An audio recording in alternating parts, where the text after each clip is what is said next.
जी गौहर साहब। Thank you जनाब speaker. जनाब स्पीकर, मैं आपकी गोशगुजार ये कराना चाह रहा हूँ कि पहले भी इस किस्म के कवानीन जब आए हैं तो इस ईवान ने उसका बड़ा एक्सेप्शन लिया हुआ है। ये ईवान जब लेजिस्लेशन करती हैं तो इसके पास अगर मैंडेट है तो वो मैंडेट इस बात के लिए है कि ये आईन और कानून के मुताबिक लेजिस्लेशन करे, नाट आईन के मारवा ना करे। लास्ट टाइम जनाब स्पीकर ये पूरी ईवान ने मुतफ़िका तौर पर जब एंटी टेररिज्म एक्ट में लेके आ रहे थे बैक इन 2015, तो उनमें 2-2 साल के लिए कुछ एक्सटेंशनें आती रहीं। एंटी टेररिज्म एक्ट में भी हुआ, मिलिट्री लॉज में भी हुआ और फिर आईन में मुताल्लिका तरमीम की गई थी। पहले 2 साल के लिए लॉ बनाया गया, फिर 2 साल की उसमें एक्सटेंशन मिली। उस लॉ को जब सुप्रीम कोर्ट ने देखा तो उसका सिर्फ और सिर्फ मतलब ये नहीं है कि आप आईन में इस किस्म की कानून में तब्दीली करके इस किस्म की आप लेजिस्लेशन लेके आ सकते हैं। किसी भी शहरी का ये बुनियादी हक है, किसी भी शहरी का ये बुनियादी हक है कि उसके साथ अगर डील करना है तो आर्टिकल 10 और 10A ये प्रोवाइड करता है कि ड्यू प्रोसेस अब लॉ उसको रिक्वायर करता है। लेकिन जनाब स्पीकर, कोई भी कानून मारवाए फंडामेंटल राइट्स नहीं हो सकता।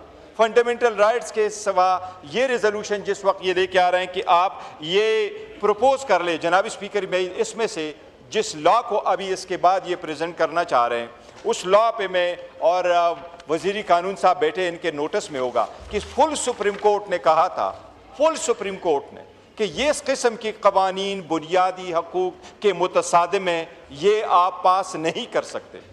बाय लॉ आप इस किस्म की कवानीन नहीं पास कर सकते। आईन में अगर तरमीम की जाती हैं तो वो एक और इशू है, क्या सुप्रीम कोर्ट उसको इस तनाजुर में देखेगा, क्योंकि 2 चीज़ें वाज़ेह कर दी गई थी, 3। एक, बुनियादी हकूक के मारवा कानून साजी नहीं होगी, आईन के मुताबिक अदलिया की आज़ादी पे वार नहीं होगा, और तीसरा, फेडरेटिंग यूनिट्स को ख़त्म नहीं किया जाएगा, फेडरेशन वाला सिस्टम बरकरार रहेगा। ये बुनियादी स्ट्रक्चर है आईन का। जनाब स्पीकर, ये एक पैरा मैं यहाँ से पढ़ देता हूँ कि सारी दुनिया सुन ले कि इस किस्म के कानून दुनिया के किस महज़ब दुनिया में आप लेके आ रहे, और हम तो ऐसे ही रोना रो रहे हैं। लेकिन अगर आप लॉ का शक्ल दे के दे रहे हैं, मैं यहाँ से पढ़ देता हूँ जनाब स्पीकर, जो ये पहले कानून में तब्दीली करके ये लेके आ रहे हैं और सेक्शन 11EE में लेके आ रहे हैं।